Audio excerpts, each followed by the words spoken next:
اللہ تعالیٰ نے قرآن مجید میں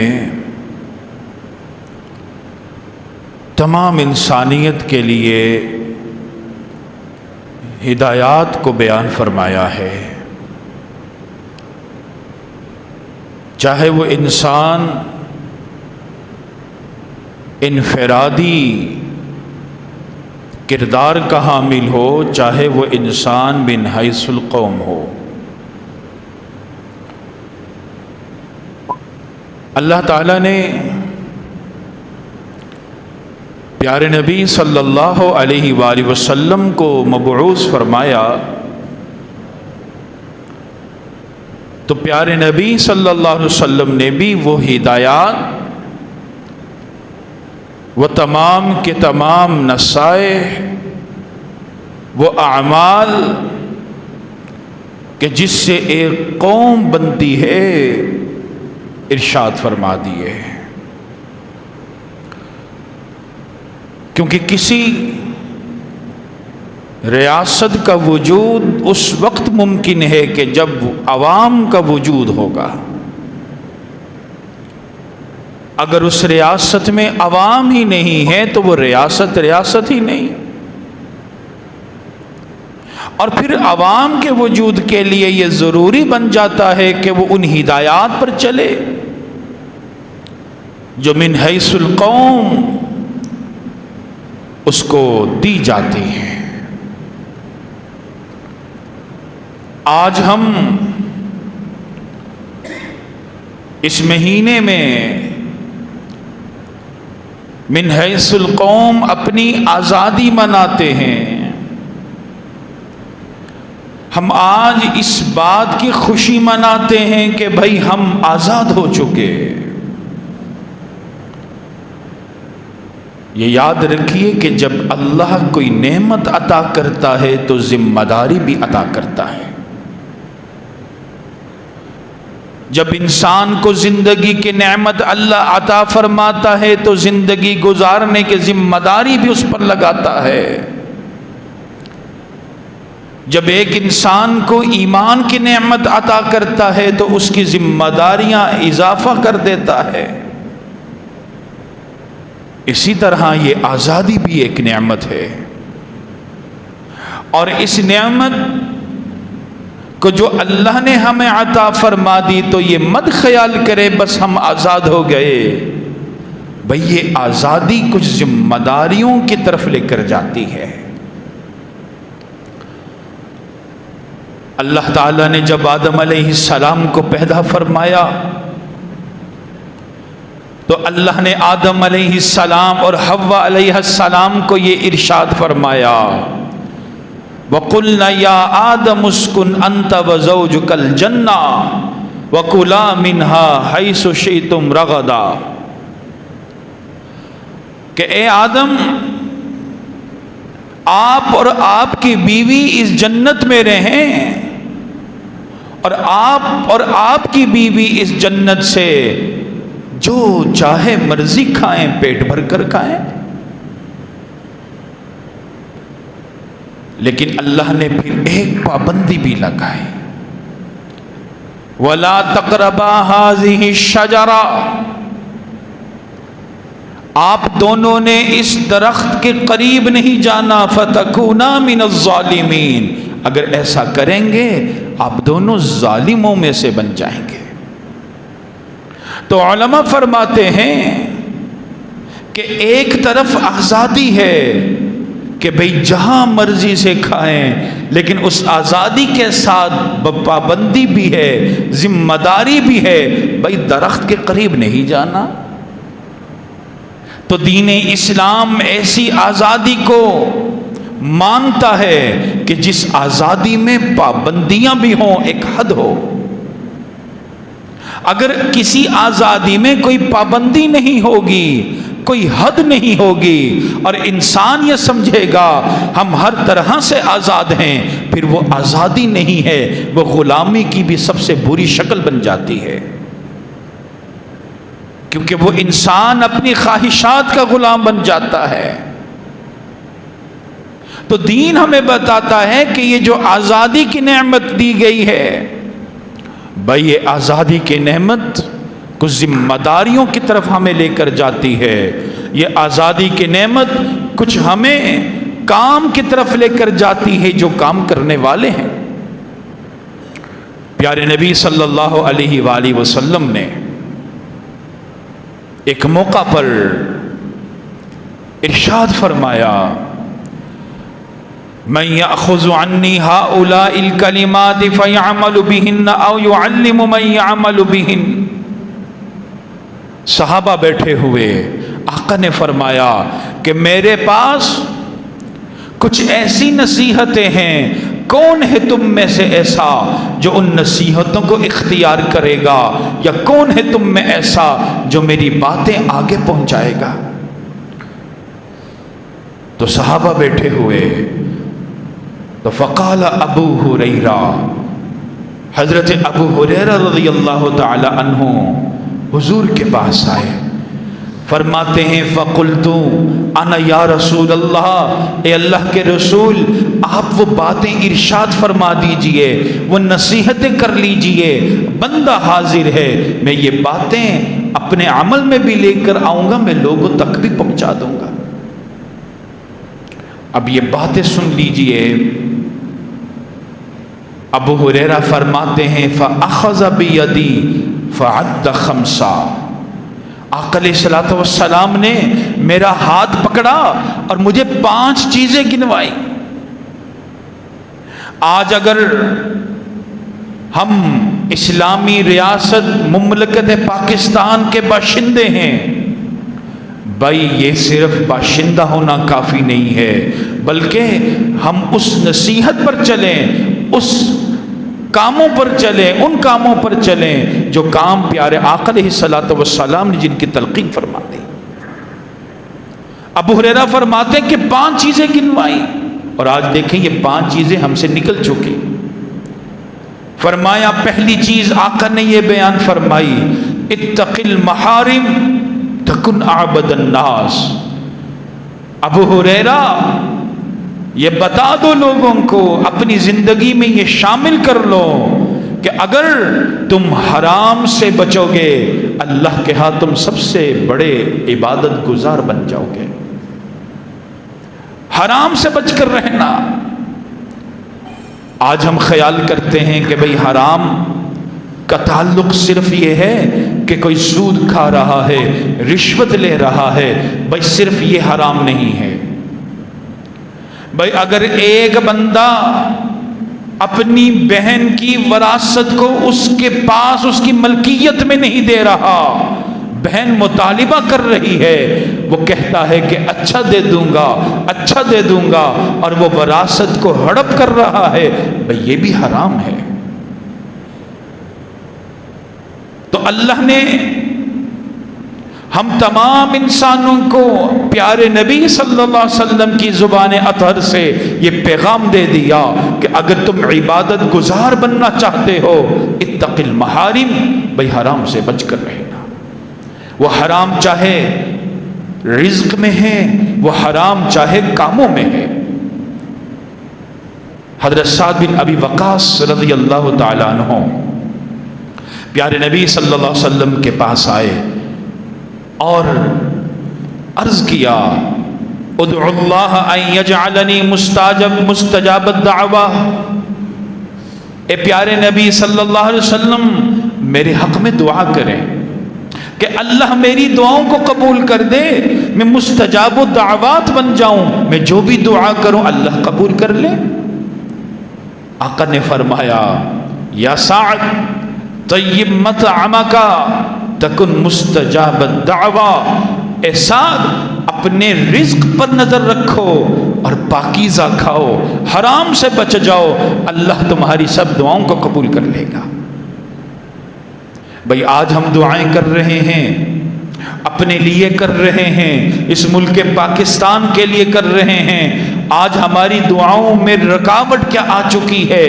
بھئی دیکھیں کہیں ہمارا کھانا مشتبہ تو نہیں، کہیں ہمارا رزق حرام کے ذریعے سے تو نہیں آ رہا۔ ہم اسلامی ریاست میں رہتے ہوئے آزادی منا رہے ہیں، وَلَا تَقْرَبَا هَذِهِ الشَّجَرَةَ، کہیں ہم وہ پابندی کو پامال تو نہیں کر رہے؟ آدم علیہ السلام کو جو کہا گیا بھئی درخت کے قریب نہ جانا اور جاؤ جنت میں جہاں مرضی سے کھاؤ، آج ہم اس ملک پاکستان میں ہیں، آزادی میں ہیں، اس جنت کے ٹکڑے میں ہیں، لیکن کیا آج ہم وہی کام تو نہیں کر رہے کہ اس پابندی کو بائی پاس کر رہے ہیں جو پابندی رب نے لگائی؟ حتیٰ کہ ایک روایت میں آتا ہے، ایک صحابی کہتے ہیں کہ میں نے اپنے کانوں سے سنا پیارے نبی صلی اللہ علیہ وسلم کو یہ فرماتے ہوئے کہ من اشترا ثوبا بعشرۃ دراہم وفیہ درہم حرام، آقا فرماتے ہیں اگر ایک بندے نے ایک کپڑا خریدا اور وہ کپڑے کی قیمت 10 درہم تھی اور 1 درہم اس میں حرام کا تھا، لم يقبل اللہ لہ صلاۃ ما دام علیہ، جب تک وہ اس لباس میں اللہ کے حضور نمازیں پڑھے گا اللہ کوئی نماز قبول ہی نہیں کرے گا۔ اسلام اتنی پابندی لگا رہا ہے حرام پر، اور صرف حرام پر نہیں بلکہ ہر اس کام پر کہ جو ڈاؤٹ فل ہے، مشکوک ہے، بھائی جس کے بارے میں پتہ نہیں ہے یہ حرام ہے یا حلال۔ حضرت امام ابو حنیفہ رحمت اللہ علیہ یہ کپڑے کے تاجر تھے، کپڑے کا کاروبار کرتے تھے۔ انہوں نے ایک بار لاکھوں روپے کی مالیت والا کپڑا تھا، وہ ایک تاجر کو سپلائی کیا کہ وہ تاجر اس کپڑے کو مارکیٹ میں بیچے۔ اس تاجر نے دیکھا کہ ابھی تو مارکیٹ کے اندر کپڑا وافر مقدار میں موجود ہے، تو کیوں نہ، مجھے لگتا ہے کہ یہ کپڑے کی قیمت کچھ عرصے کے بعد بڑھ جائے گی تو میں کپڑا روک لوں، اس کو نہ بیچوں۔ تو تاجر نے وہ کپڑا اپنے پاس رکھ لیا، کچھ مہینے گزرے، قیمت بڑھ گئی، وہ تاجر نے اس کو مہنگے دام فروخت کر دیا اور وہ پیسے حضرت امام ابو حنیفہ رحمۃ اللہ علیہ کے پاس لے کر آیا، اور بڑا خوش کہ میں نے امام ابو حنیفہ رحمۃ اللہ علیہ کا کپڑا بڑے منافع سے بیچا ہے۔ تو امام ابو حنیفہ رحمۃ اللہ علیہ پوچھتے ہیں بھائی یہ اتنے پیسے کہاں سے لے کر آئے، کپڑے کی قیمت اتنی نہیں تھی۔ تو وہ تاجر کہتا ہے کہ حضرت میں نے ایک ٹرک لگائی، وہ ٹرک کیا تھی کہ جی میں نے کپڑا روک لیا اور جب کپڑے کے دام بڑھ گئے تو میں نے پھر کپڑا بیچا ہے، دیکھیے کتنا منافع ہوا۔ امام ابو حنیفہ رحمت اللہ علیہ نے وہ سارے روپے اٹھائے اور غریبوں میں تقسیم کر دیے۔ پوچھا کیا کر رہے ہیں؟ کہا بھائی تم نے جب کپڑا بیچا تو لوگوں کی مجبوری کی خاطر بیچا اور لوگوں نے مجبور ہو کر تمہیں اضافہ مہنگے داموں وہ کپڑا لیا، اضافہ سے کپڑا لیا، تمہیں زیادہ پیسے دیے۔ میں یہ سمجھتا ہوں لوگ جو مجبوری سے دیتے ہیں وہ مسلمان کے لیے جائز نہیں ہے، لہٰذا میں اس مال کو نہیں استعمال کروں گا، میں سارا کا سارا غریبوں میں تقسیم کر دوں گا۔ آج دیکھیے ہمارا کیا کردار ہے۔ بھائی آزادی کی نعمت ضرور اس کا جشن منائیں، ضرور اس پر اللہ کے ہاں شکر ادا کریں، لیکن ہم یہ بھی یاد رکھیں کہ وَلَا تَقْرَبَا هَذِهِ الشَّجَرَةَ، اللہ نے آدم علیہ السلام کو بھی کہا تھا آدم تم آزاد ہو جنت میں لیکن فلاں درخت کے پاس نہ جانا۔ کہیں آج ہم اسی ممنوع اعمال کی طرف تو نہیں جا رہے؟ اللہ نے آزادی کی نعمت دی ہے، کہیں آج ہم ان گناہوں کی طرف تو نہیں جا رہے؟ اگر ہم جا رہے ہیں تو یقین جانیے فَتَكُونَا مِنَ الظَّالِمِينَ، اللہ کہتا ہے تم ظالموں میں سے ہو جاؤ گے۔ تو حضرت ابو ہریرہ رضی اللہ تعالیٰ عنہ فرماتے ہیں کہ آقا علیہ الصلوۃ والسلام نے مجھے پہلی نصیحت یہ کی اتق المحارم تکن اعبد الناس، ابو ہریرہ حرام سے بچ کر رہنا، لوگوں میں سب سے زیادہ عبادت گزار بن جاؤ گے۔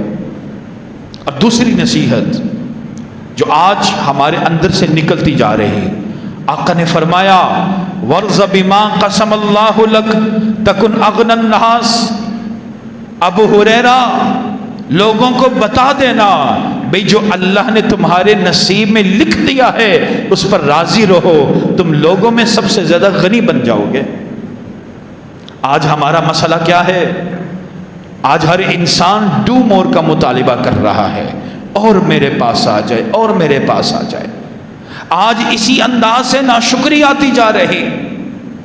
پیارے نبی صلی اللہ علیہ وسلم نے یہاں تک فرما دیا، فرمایا خصلتان من کانتا فیہ کتبہ اللہ شاکرا صابرا، فرمایا دو ایسی خوبیاں ہیں اگر کسی بندے میں ہوں گی اللہ کے ہاں اس کو شاکر بھی لکھا جائے گا، صابر بھی لکھا جائے گا۔ وہ دو خوبیاں کیا ہیں؟ آقا فرماتے ہیں من نظر فی دینہ الی من ہوا فوق فاقتدی بہ، اگر وہ کسی انسان کو دین کے کاموں میں آگے بڑھتا ہوا دیکھے، اس کی پیروی کر کر خود زیادہ نیکیاں کرے۔ بھائی دیکھیں ایک بندہ بڑا سخی ہے، بڑا خرچ کر رہا ہے غریبوں پر، وہ غریبوں کا خیال رکھ رہا ہے، نیکی کے کام پر خرچ کر رہا ہے، بڑا عبادت گزار ہے، وہ نماز ادا کر رہا ہے، وہ تہجد ادا کر رہا ہے، وہ بڑی عبادت کر رہا ہے، میں عبادت نہیں کر رہا، کیوں نہ میں اس سے زیادہ عبادت کرنے والا بن جاؤں؟ آقا فرماتے ہیں ایک خصلت یہ والی ہے کہ دین کے کاموں میں کوئی آپ سے آگے ہے، آپ اس کو فالو کریں، آپ اس کے پیچھے چلیں تاکہ آپ بھی زیادہ عبادت والے بن جائیں۔ آقا نے فرمایا وَمَن نَظَرَ فِي دُنْيَا إِلَى مَنْ هُوَ دُونَ فَحَمِدَ اللَّهَ عَلَى مَا فَضَّلَهُ بِهِ، آقا فرماتے ہیں کہ اگر کوئی انسان دنیاوی اعتبار سے کسی کو دیکھے کہ اللہ نے اس کو کم دیا ہے، دکان میری بڑی ہے اس کی چھوٹی ہے، سرمایہ میرا زیادہ ہے اس کا کم ہے، میں تو دکان پر ہوں وہ ریڑی پر ہے، وہ بندہ معذور ہے میں چل سکتا ہوں، آقا فرماتے ہیں اپنے سے کم درجے کو دیکھو تو اس پر جس نے اللہ کی تعریف کی اللہ کے ہاں وہ شکر گزار بندہ لکھا جائے گا۔ بھائی ہم دیکھیں تو صحیح کہ دنیاوی اعتبار سے ہم دیکھیں، بھئی اگر کوئی ہم سے نیچے ہے شکر ادا کریں۔ اس لیے علماء فرماتے ہیں دین کے اعتبار سے اپنے سے اعلیٰ کو دیکھو، دنیا کے اعتبار سے اپنے ادنا کو دیکھو۔ آج کام الٹ ہو چکا، آج ہم دنیا کے اعتبار سے ادنا کو دیکھتے ہیں کہ بھئی اگر یہ جنت میں چلا گیا نا تو میں بھی چلا جاؤں گا، اللہ نے اس کو بخش دیا نا تو میں بھی پکا بخشا گیا۔ بھئی یہ غلط ہے، ہم دنیا کے اعتبار سے اپنے ادنا کو دیکھیں۔ ہم آج اعلیٰ کو دیکھ رہے ہیں کہ بھئی اس کے پاس اتنی جائیداد ہے میرے پاس کیوں نہیں، اس کی اتنی بڑی گاڑی ہے میرے پاس کیوں نہیں۔ آقا فرماتے ہیں بھئی اپنی سوچ کو تبدیل کرو۔ آج ہم پاکستانی اپنی سوچ کو تبدیل کر لیں گے، یقین جانی یہ ملک بڑا ترقی کرے گا۔ آج ہم صرف اپنے ذہن میں یہ رکھ لیں اللہ جو تو نے دیا ہم تیرے دینے پہ راضی ہیں۔ قرآن مجید میں اللہ نے یہی تو فرمایا ان ربک یبسط الرزق لمن یشاء ویقدر، وہ اللہ ہے تمہارا رب ہے جو چاہتا ہے کسی کا رزق بڑھا دیتا ہے، وہ چاہتا ہے کسی کو تنگی میں لے آتا ہے۔ علماء نے لکھا اگر کسی کا رزق بڑھ گیا وہ پھر بھی اللہ کی تعریف کرے، یہ اللہ کی چاہت ہے، کم ہو گیا وہ پھر بھی اللہ کی تعریف نہ چھوڑے کیونکہ یہ بھی اللہ کی چاہت ہے۔ تو اس لیے آج ہم پاکستانی ہم اپنے آزادی اور اپنے ملک کی آزادی پر جشن منا رہے ہیں۔ بھائی منائیں، مبارکباد دیں، شکرانے کے نوافل پڑھیں، لیکن اپنی آزادی کو ایک حد تک رکھیں۔ اتنے بھی آزاد نہ ہو جائیں حلال حرام کی تمیز ختم ہو جائے، اتنے بھی آزاد نہ ہو جائیں کہ آگے بڑھنا مسابقت کمپٹیشن لگ جائے، بھائی ایک بندے کو کچل کر آگے نکلا جائے، اور اتنے بھی ہم آزاد نہ ہو جائیں کہ ہمسایہ بیمار ہو اور ہم اس کی بیماری کا بھی خیال نہ رکھیں، گھر کے پاس والا بیمار ہو اور ہم اس کی اپنی ذمہ داری کو بھول جائیں۔ تو لہٰذا اللہ نے جو ہمیں یہ آزادی کی نعمت عطا فرمائی ہے اس آزادی کی نعمت کی قدر کریں۔ ابو ہریرہ فرماتے ہیں پیارے نبی صلی اللہ علیہ وسلم نے مجھے اور بھی 3 نصیحتیں کی، فرمایا ایک نصیحت اور یہ کی وَأَحْسِنْ إِلَىٰ جَارِكَ، ابو ہریرہ اپنے پڑوسی کا خیال رکھنا، تکن مومنا، تم صحیح مومن بن جاؤ گے، وَأَحِبَّ لِلنَّاسِ مَا تُحِبُّ لِنَفْسِكَ تکن مسلمہ، ابو ہریرہ تو اپنے بھائی کے لیے بھی وہ پسند کرنا جو اپنے لیے پسند کر رہا ہے تو مسلمان بن جائے گا۔ بھئی آج دیکھیں تو صحیح ہم کیا کر رہے ہیں کیا ہم اپنے پاکستانی مسلمان بھائی کے لیے وہی پسند کر رہے جو اپنے لیے کر رہے ہیں؟ ہم چاہتے ہمیں کوئی دھوکہ نہ دے، کیا ہم کسی کو دھوکہ دے رہے ہیں؟ اگر نہیں دے رہے تو اچھی بات ہے۔ اگر ہم کسی کو دھوکہ دے رہے ہیں اس کا مطلب ہے ہم وہ چاہ رہے ہیں کہ جو ہم خود نہیں چاہ رہے، ہم وہ کر رہے ہیں جو ہمارے ساتھ کوئی کرے ہمیں برا لگے۔ اس لیے آقا نے فرمایا اپنے بھائی کے لیے وہ پسند کرو جو اپنے لیے کرتے ہو۔ وَلَا تُكْسِرِ الضَّحِكَ فَإِنَّ كَثْرَةَ الضَّحِكِ تُمِيتُ الْقَلْبِ۔ آقا فرماتے ہیں 5ویں نصیحت یاد رکھنا کہ کبھی کثرت سے ہنسنا مت، قہقہ مت لگانا۔ اگر قہقہ لگاؤ گے اللہ تمہارے دلوں کو مردہ کر دے گا، تمہارے دل میں حق کی صلاحیت ختم ہو جائے گی، اچھی بات قبول کرنے کی صلاحیت ختم ہو جائے گی۔ یہ 5 نصیحتیں ہیں من حیث القوم، ہم ان پر عمل کرنا ہوگا، پھر ہی ہم اس آزادی کے نعمت کا شکر ادا کر سکتے ہیں۔ دعا کر اللہ تعالیٰ سے جو کہا سنا عمل کی توفیق دے۔ آخر میں 1-2 اعلانات ہیں۔ جناب ڈاکٹر انور بٹ صاحب بیمار ہیں، ان کے لیے دعا کریں۔ اس طرح بھائی شانی ہیں وہ بیمار ہیں، سب کے لیے دعا کریں۔ جو بھی بیمار اللہ تعالیٰ سب کو شفا عطا فرمائے۔ وآخر دعوانا ان الحمد للہ رب العالمین۔